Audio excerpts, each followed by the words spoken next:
భగవంతుడు మానవ జీవితాన్ని ప్రసాదించినప్పుడు దేన్ని ఎప్పుడు వదిలిపెట్టాలి, దేన్ని ఎప్పుడు గ్రహించాలి, దేన్ని తీసుకోవాలి, దేన్ని ఎంతవరకు కొనసాగించాలి అనేటువంటి మీమాంస ఏదైతే ఉందో అది అందరికీ కలుగుతుంది. దాన్ని తీర్చడానికి ముందుండి నడిపించడానికే పండితుడు అని చెప్పారు. బ్రాహ్మణుని యొక్క పని ఆ యొక్క గృహస్థుడి యొక్క కర్తవ్య అకర్తవ్యాలు ఏవైతే ఉన్నాయో వాటిని విధిగా చెప్పి ఆ గృహస్థునితో ఆ కర్తవ్యాలు చేయించడమే బ్రాహ్మణుని యొక్క పని అని చెప్పారు. బ్రాహ్మణిలో త్యాగము, జ్ఞానము ఇవి రెండు ఉండాలంట ఖచ్చితంగా. ఎప్పుడైతే బ్రాహ్మణుల్లో త్యాగము, జ్ఞానము నశించి కేవలము డబ్బు పిచ్చి పెరుగుతుందో ఆ బ్రాహ్మణుడు నాశనం అవుతాడు, ఆ కుటుంబము నాశనం అవుతుంది, ఆ ఊరు నాశనం అవుతుంది, ఆ సమాజం కూడా నాశనం అవుతుంది అని చెప్పారు. అర్థకామేష్వసక్తానాం ధర్మ జ్ఞానం విధీయతే, ధర్మం జిజ్ఞాసమానానాం ప్రమాణం పరమం శృతి అని చెప్పారు. ఎవరికైతే అర్థం పట్ల, కామం పట్ల ఏ విధమైనటువంటి ఆసక్తి ఉండదో, స్త్రీల పట్ల, డబ్బు పట్ల, స్త్రీ పట్ల, ఈ రెండింటి పట్ల ఎవరికైతే ఆసక్తి కలగదో, ఈ రెండిటిని చూసి ఎవడైతే చెలించడో వాడే బ్రాహ్మణుడు. ఇక ఈ రెండిటికి వశమైనటువంటి వ్యక్తి ధర్మాన్ని ఎప్పుడు కూడా తెలుసుకోలేడండి. పరమ ప్రమాణం శృతి అని చెప్తున్నారు. అందుకే ధర్మానికి పరమ ప్రమాణము శృతి. ఇక ధర్మానికి శృతి కంటే మించినటువంటిది ఏదీ కూడా లేదు. వేదమే అల్టిమేట్ అని చెప్పారు. ఆ వేదాన్ని ఆశ్రయించే సమస్త ధర్మాలన్నీ కూడా ఉన్నాయి. ఇక్కడ ఇది ధర్మము, అక్కడ ఇది ధర్మము, అక్కడ ఇది అని చెప్తున్నారు. ఎక్కడ ఏ ధర్మం చెప్పినా కానీ దాన్ని వేదంతో పోల్చుకోవాలి, వేదంతో సరి చూసుకోవాలి. వేదంలో ఒక విధంగా చెప్పారు, శాస్త్రాల్లో ఇంకో విధంగా చెప్తున్నారు అంటే అది వేద విరుద్ధము, ధర్మ విరుద్ధము, శాస్త్ర విరుద్ధము అని చెప్పి మనం అర్థం చేసుకోవాలి. భారతదేశంలో కాశ్మీర్ నుంచి కన్యాకుమారి వరకు అన్ని వేద విరుద్ధమైనటువంటి పనులే జరుగుతున్నాయి మొత్తం కూడా. ఈరోజు దేశంలో ఉన్న సంస్కృతి అంతా కూడా వేద విరుద్ధమైనటువంటి సంస్కృతే. మనం చదువుతున్నటువంటి చదువులు, సంస్కారం ఇవన్నీ కూడా వేదానికి విరుద్ధమైనటువంటివే. అంతా ఇంగ్లీష్ మీడియం చదువుతున్నాం. భాషను బట్టి మనిషికి సంస్కారం అనేటువంటిది వస్తుంది. భాషను బట్టి మనిషిలో భావాలు, మానసిక పరిపక్వత, స్థితి అనేటువంటిది వస్తుంది. ఒకప్పుడు చదువుకున్నటువంటి వ్యక్తుల యొక్క సంస్కారం వేరు, ఇప్పుడు ఇంగ్లీష్ మీడియం చదువుకున్నటువంటి సంస్కారం వేరు. మనం ఎంతైనా చెప్పని, ఎన్ని పూజలైనా చేయించని, వాడు ఉదయం 8 గంటల నుంచి సాయంత్రం 5 గంటల వరకు ఇంగ్లీష్ మీడియంలో ఉంటాడు కాబట్టి వానికి ఆ సంస్కారాలే బలీయంగా వస్తాయి. పైపెచ్చు మళ్ళీ మేము ఏం చేస్తున్నాం, ఇంటికి వచ్చిన తర్వాత ఏ విధమైనటువంటి సంస్కారాలు మనం ఇవ్వట్లేదు. వారి సంస్కారానికి కారణం ఇంగ్లీష్ భాష. మరి ఇంగ్లీష్ భాష ఏం చెబుతుంది అంటే ఆత్మ లేదు, పరమాత్మ లేదు, ఇంద్రియాల సుఖాలు ఉన్నాయి, వాటిని తీర్చుకో, అనుభవించు. ఈరోజు ప్రపంచం అంతా కూడా అదే జరుగుతుంది.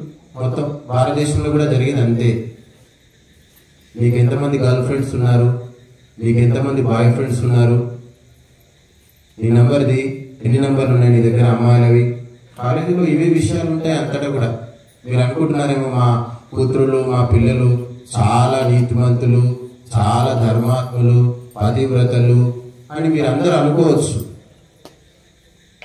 ఇలాంటి విషయాలు లేకుండా ఏ కాలేజీ కూడా ఉండదు. నర్సిరెడ్డి గారు కొడుకున్నారు, వారు కూడా కాలేజ్ చేశారు. మీకు అనుభవాలు ఉండే ఉంటాయి. మా గురువుగారి అప్పటి నుంచే కాలేజీలు ఈ విధంగా ఉండేవాడు. మా దగ్గరకు వచ్చేసరికి చాలా నీచంగా తయారైపోయాయి. ఈ కుసంస్కారాల ప్రభావం అంతా కూడా హిందువుల పిల్లల మీదనే ఎక్కువగా ఉంది. బాగా గుర్తుపెట్టుకోండి. హిందువుల సంతానమే విపరీతమైనటువంటి కుసంస్కారానికి లోనవుతుంది. మహమ్మదీయుని ఆ ఇస్లాంలో ఉన్నటువంటి ముస్లిం పిల్లలకు ఏ విధమైనటువంటి ప్రభావం చూపించట్లేదు. క్రైస్తవుల పిల్లల మీద కూడా ఏ సంస్కార ప్రభావం పడట్లేదు. ఎందుకు అంటే వాళ్ళు ప్రతి శుక్రవారానికి వాడు మసీదుకి వెళ్తాడు, వీడు ప్రతి ఆదివారము చర్చికి వెళ్తాడు. అక్కడ వాళ్ళకు ఒక గురువు ఉంటాడు, ఫాదర్ ఉంటాడు, వారు చెప్పినట్టు వింటాడు, ఇతడు మౌలికి చెప్పినట్టు వింటాడు. కాబట్టి ప్రతి వ్యక్తి కూడా ఒక వ్యక్తి యొక్క అదుపులో ఉంటాడు. తల్లిదండ్రులు ఎంత చెప్పినా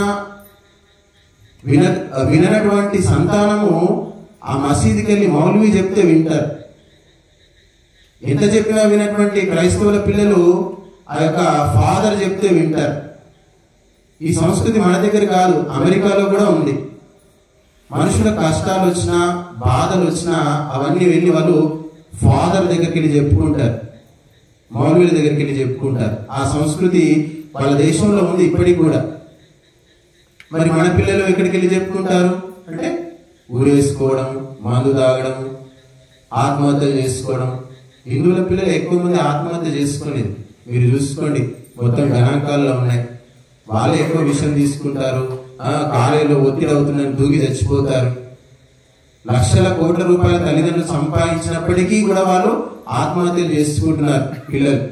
ఎందుకంటే సంస్కారం అనేటువంటిది లేదు, శాస్త్రం అనేటువంటిది వారికి ఏమాత్రం పరిచయం లేదు.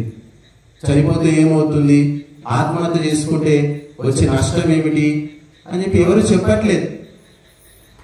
ఆత్మహత్య మహాపాపం అని భగవద్గీత చెప్తోంది. ఒక చిన్న లైన్ చాలు చెప్పడానికి, కానీ ఎవరు కూడా పిల్లలకి చెప్పట్లేదు. ఆత్మహత్య చేసుకుంటే అన్ని కష్టాలు పోతాయి, హాయిగా సుఖంగా ఉండొచ్చు అని అనుకుంటున్నారు. కానీ శాస్త్రం అట్లా చెప్పట్లేదు కదా. ఎవరైతే ఆత్మహత్య చేసుకుంటారో వారికి నీచమైనటువంటి గతులు వస్తాయని చెప్తుంది శాస్త్రం. కాబట్టి దేన్ని విడిచిపెట్టాలి? ఒక కుటుంబం కోసం ఒక వ్యక్తిని వదిలిపెట్టాలని చెప్తుంది. ఒక గ్రామం కోసం ఒక కుటుంబాన్ని వదిలిపెట్టాలంట. ఒక దేశం కోసం గ్రామాన్నే వదిలిపెట్టాలంట. ఆత్మార్థం పృథివ్యాం త్యజే, ఆత్మోన్నతి కోసము భూమిని వదిలిపెట్టాలని చెప్తుంది అంత స్పష్టంగా. కానీ మనము కనీసము ధర్మ కార్యాలకు సంస్కారం ఇవ్వడానికి అవసరమైనటువంటి కార్యక్రమాలు చేయడానికి కూడా మనము ధనము ఖర్చు పెట్టడానికి చాలా వెనుకాడుతున్నాం. గృహస్థుని ఇంట్లో ఉండేటువంటి సమస్త బాధలకు కారణము దైవ శక్తి తగ్గిపోవడమే, ఆ గృహస్థునిలో ఆసురి శక్తి పెరగడమే. అందుకే ఋషులు మునులు ఏం చేశారంటే గృహస్థుని ఇల్లు ఎప్పుడు సుభిక్షంగా ఎలా ఉంటుంది, ఎట్లా గృహస్థుని రక్షించాలి, ఎట్లా గృహస్థంలో ఆనందాన్ని, ఐశ్వర్యాన్ని, సుఖాలను, భోగాలను నింపాలి, వాటిని ఎల్లవేళలా శాశ్వతంగా స్థిరంగా ఎట్లా ఉంచాలి, ఎప్పుడు సుఖపడాలి గృహస్థుడు, ఎప్పుడు ఆనందంగా ఉండాలి, ఎప్పుడు గృహస్థుడు ఐశ్వర్యాలతో తలతూగాలి అంటే ఏం చెయ్యాలి అంటే అగ్నిహోత్రం చెయ్యాలి అని చెప్పారు. సంతానం లేకపోతే అగ్నిహోత్రం, కోరికలు కలిగితే అగ్నిహోత్రం, ఇంట్లో వెంట్రుకలు తీస్తే అగ్నిహోత్రం, ప్రతి దాన్ని కూడా అగ్నిహోత్రమయం చేశారు మన ఋషులు. పుట్టినప్పటి నుంచి చనిపోయేంత వరకు అన్ని కూడా అగ్నిహోత్రం అగ్నిహోత్రం అగ్నిహోత్రం అగ్నిహోత్రంతో నింపి పడేశారు మొత్తం గృహస్థుని యొక్క జీవితాన్ని. అగ్ని లేకపోతే గృహస్థుని జీవితమే లేదు. ఉదయం లేచినప్పుడు చాయ్ పెట్టుకోవాలంటే అగ్ని కావాలి, మళ్ళీ మధ్యాహ్నం వంట చేసుకోవాలంటే అగ్ని కావాలి, చలి ఎక్కువైతే అగ్ని కావాలి, ఇవన్నీ తిన్నవి అడగాలంటే మళ్ళీ కడుపులో జఠరాగ్ని కావాలి. ఎక్కడ లేదు అగ్ని, అంతటా అగ్నే ఉంది. అగ్నితోటి మొత్తం సంసారం అనేది నడుస్తుంది. అగ్ని ఉంటేనే మోటార్ నడుస్తుంది, పెట్రోల్ పోస్తారు, అందులో అగ్ని జనిస్తుంది. కాబట్టి ప్రపంచంలో ఉండాలన్నా అగ్ని కావాలి, ప్రపంచాన్ని దాటాలన్నా కానీ మనకు అగ్ని అవసరము అని చెప్పారు. అందుకే అగ్నిమూలే పురోహితం యజ్ఞస్య దేవ మృత్విజం హోతారం రత్నధాతం అని చెప్పారు. అంటే ఈ యొక్క అగ్ని పురోహితుడు అంట. అగ్నే పురోహితుడు. అగ్నే మనకు బ్రాహ్మణుడు అంట. ముందుని నడిపిస్తాడంట. ఎవడెవడు మనను ముందుని నడిపిస్తారో వాళ్ళందరిలో అగ్నితత్వం అనేది ఉంటుంది. చూడండి, మీరు గమనించండి. సైన్యాన్ని నడిపించేటువంటి ఆ యొక్క సైన్యాధికారి ఎవరైతే ఉంటాడో వానిలో కూడా అగ్ని ఉంటుంది. రాజ్యాన్ని పరిపాలించే రాజులో అగ్ని ఉంటుంది. దేశాన్ని పరిపాలించే అధ్యక్షులు అగ్ని ఉంటుంది. గృహంలో ఉన్నటువంటి ఆ యొక్క గృహపతి మగవానిలో అగ్ని ఉంటుంది. ఎవరిలో అగ్ని ఎక్కువగా ఉంటుంది వాడే సమర్థంగా కార్యాలు నిర్వర్తించగలుగుతాడు. కాబట్టి అగ్ని అంతటా వ్యాపించి ఉంది. భూమి మీద అగ్ని అంటున్నాం, అంతరిక్షంలో విద్యుత్తు అంటున్నాం, ద్యులోకంలో సూర్యుడు అంటున్నాం దాన్ని. కాబట్టి సృష్టికి వేదానికి మధ్య అవినాభావ సంబంధం ఉంది. ఏదో అగ్నిహోత్రం చేస్తున్నారంటే ఇది ఎట్టికి కాదు, అది ఎవరో చెప్పింది కాదు. సృష్టికి ఈ యొక్క మానవ జీవితానికి మధ్య సమన్వయాన్ని సంబంధాన్ని కలిగించినటువంటి ప్రక్రియ యొక్క అగ్నిహోత్రం అని చెప్పారు. ఆ యొక్క అగ్నిహోత్రం అనే కుండిని మానవ దేహంతో పోల్చారు. ఆ కట్టెలు ఎముకలు అన్నారు. ఆ సామాగ్రి సమిధలు, ఆ నువ్వు వేసేటువంటి హవిస్సులు మాంసం అని చెప్పారు. అట్లా అవినాభావ సంబంధం అనేటువంటిది మనకు అగ్నిహోత్రానికి బ్రహ్మాండానికి పిండానికి మధ్య ఏదైతే సంబంధం ఉందో ఆ సంబంధాన్ని, ఆ క్రియలని, బ్రహ్మాండంలో జరుగుతున్నటువంటి క్రియలన్నీ కూడా మనం ఇక్కడ అగ్నిహోత్రంలో చేస్తూ ఉన్నాం. భూమి చుట్టూ నీరుంది, యజ్ఞగుండం చుట్టూ కూడా మీరు నీరు పోస్తున్నారు. కాబట్టి అగ్నిహోత్ర ప్రక్రియ ఏదైతే ఉందో అత్యంత శాస్త్రీయమైనటువంటిది, అత్యంత వైజ్ఞానికమైనటువంటిది. లింగం మీద పాలు పోస్తారు. పాలు ఒక సందు నుంచి పోయి అక్కడ బయట బకెట్లో పడతాయి. అయ్యప్ప పూజ చేసినప్పుడు మీరు అందరు చూస్తారు. ఆ యొక్క విగ్రహం మీద తేనె పోస్తారు, పాలు పోస్తారు, ఇంకా ఏమేమో రకరకాల అన్ని పోస్తారు. అవన్నీ పోసిన తర్వాత అవన్నీ ఏమైతాయంటే అక్కడ వెనకాల ఒక బిందె పెట్టుకుంటారు వాళ్ళు వచ్చినటువంటి ఆ పంతులంతా. అవన్నీ కూడా ఆ బిందెలో పడతాయి. మీరందరూ వెళ్ళిపోతారు పూజ అయిపోయిందని. ఆ అంతా బిందె తీసుకొచ్చి ముందు పెట్టుకుని వీళ్ళంతా తాగుతారు. ఇప్పుడు ఈ మధ్య అందరికీ పోస్తున్నారు. ఎవడు తిన్నాడు, ఎవడు తింటున్నాడు, ఎక్కడికి వెళ్తుంది, ఏం పూజ జరుగుతుంది? చేసిన వాళ్ళందరూ కూడా పూజ చేసినంత వరకు పద్ధతిగా ఉంటారు. పూజ అయిపోయిన తర్వాత అన్ని దులిపేసుకుని పోయి ఒక విస్కీ బాటిలో, బీర్ బాటిలో తెచ్చుకుని వాడు తాగుతాడు. సంస్కారం ఎక్కడి నుంచి వస్తుంది? మీరు ఎన్ని అయ్యప్ప పూజలు చేస్తున్నారు, ఇన్ని గుళ్ళు తిరుగుతున్నారు, ఇన్ని పూజా పునస్కారాలు అన్నీ చేస్తున్నారే, మరి ఇన్ని మందు బాటిల్ ఎట్లా సెల్ అవుతున్నాయి? మరి 500 కోట్ల రూపాయల వ్యాపారం జరుగుతుంది ప్రతి నెల. విస్కీలు ఆబ్కారీ శాఖ ఉన్నారు వాళ్ళు అక్కడ మన. మరి ఇంత మంది ఎక్కడి నుంచి తాగుతున్నారు? ఇన్ని గుళ్ళు కడుతున్నారే రోజు. సాయిబాబా గుడి, అయ్యప్ప గుడి, ఈ గుడి, ఆ గుడి, లక్షల గుళ్ళు కడుతున్నారు. మరి సంస్కారం ఎక్కడి నుంచి వస్తుంది? ఎక్కడ కూడా సంస్కారం అనేటువంటిది ఎవరికి కూడా కించిత్ మాత్రం సంస్కారం కూడా ఎవరికి కూడా కలగట్లేదు అని చెప్పారు. అందుకే కోటిని త్యక్త్వా హరిం భజే. నీకు కోటి పనులున్నా గాని అన్ని పనులు వదిలిపెట్టుకొని భగవంతుణ్ణి భజించు. ఆ యొక్క సంస్కారాన్ని పెంపొందించుకో నీ హృదయంలో. అప్పుడు నీలో ఉన్నటువంటి కుసంస్కారాలన్నీ కూడా నష్టమై మంచి సంస్కారాలు అనేటువంటివి నీకు కలుగుతాయి. ఎందుకు పిలిచాము ఇక్కడికి? ఈ అగ్నిహోత్రం యొక్క ప్రాముఖ్యత ఏమిటి? మిమ్మల్ని అందరినీ కూడా మీలో ఉన్నటువంటి అసురత్వాన్ని చంపేయడానికి పిలిచాం. మిమ్మల్ని అందరినీ కూడా దేవతలుగా మార్చడానికి పిలిచాం. ఏదో ఆదివారం వస్తే చికెన్ వండుకొని మందు తాగి పడుకునేటువంటి జీవితం కాదు మనిషి జీవితం అనేటువంటిది. సత్యాన్ని తెలుసుకోవాలి, ధర్మాన్ని ఆచరించాలి. సత్యం వద ధర్మం చెర అని చెప్తుంది. సత్యాన్ని పలుకు, ధర్మాన్ని ఆచరించు అని చెప్పి మనకు ఉపనిషత్తులు ఘోషిస్తున్నాయి. ఒక ఉన్నటువంటి చిన్న పొట్ట కోసం ఎన్నో అబద్ధాలు ఆడుతున్నాం, అన్యాయంగా సంపాదిస్తున్నాం. దానివల్ల మనకు స్వర్గం రాదు, మోక్షం రాదు, ఏ విధమైనటువంటి సుఖాలు కూడా మనకు కలిగేటువంటి అవకాశం లేదు అని చెప్పవచ్చు.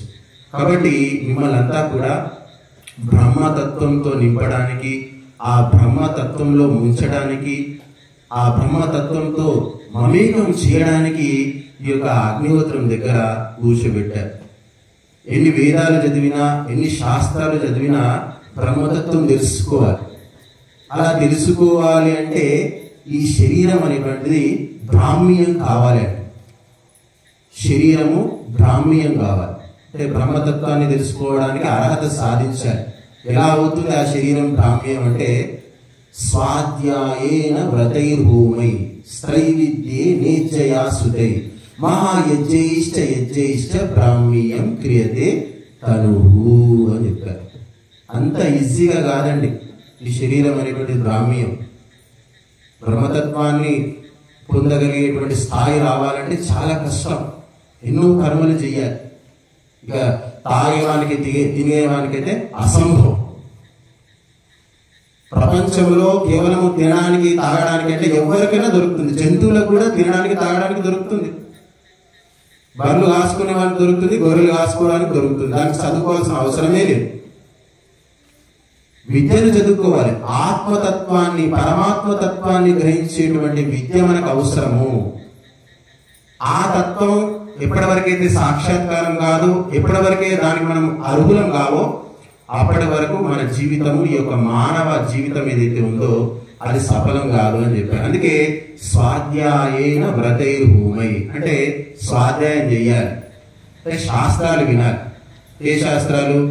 ఈనాడు పేపరు, ఆంధ్రజ్యోతి పేపరు, వార్తాపత్రిక ఇవి చదవడం స్వాధ్యాయం కాదు. ఆత్మతత్వము, ఉపనిషత్తులు, దర్శనాలు, వేదాలు ఇలాంటి విషయాలను మనం వినాలి. మనకు చదవడం రాదు, స్వాధ్యాయం ఎట్లా చేస్తాం అంటే గురువులు చెప్పేటప్పుడు వినడం. గురువులు ఎన్నో చెప్పారు. మా గురువుగారు దేవయానం ఛానల్ అని పెట్టారు యూట్యూబ్లో, దేవయానం. అందులో వారు చెప్పినటువంటి ప్రవచనాలు అన్నీ ఉన్నాయి. పెట్టుకోండి, వినండి, ప్రేరణ పొందండి. అందరూ శాస్త్రాలు చదవలేరు, అందరికీ సంస్కృతం రాదు. అయినా వారు సంస్కృతం చదివి వాటిని ఎంతో విడమరిచి ప్రతి శబ్దాన్ని మీ అందరికీ అర్థమయ్యే స్థాయికి వాటిని తీసుకొచ్చి మీకు చెప్తున్నారు. మీ అందరికి కూడా స్వాధ్యాయం అనేటువంటి జరిగిపోతుంది. ఆశ్రమానికి వచ్చినా యూట్యూబ్లో విన్నా కానీ వ్రతైర్భూమై అని చెప్పారు.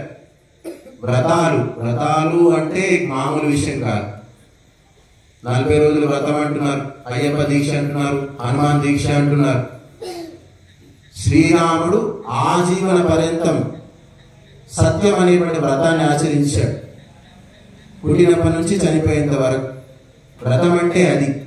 వ్రతేన దీక్షామాప్నోతి, దీక్షామాప్నోతి దక్షిణాం, దక్షిణ శ్రద్ధామాప్నోతి, శ్రద్ధ సత్యమాప్యతే అని చెప్పారు.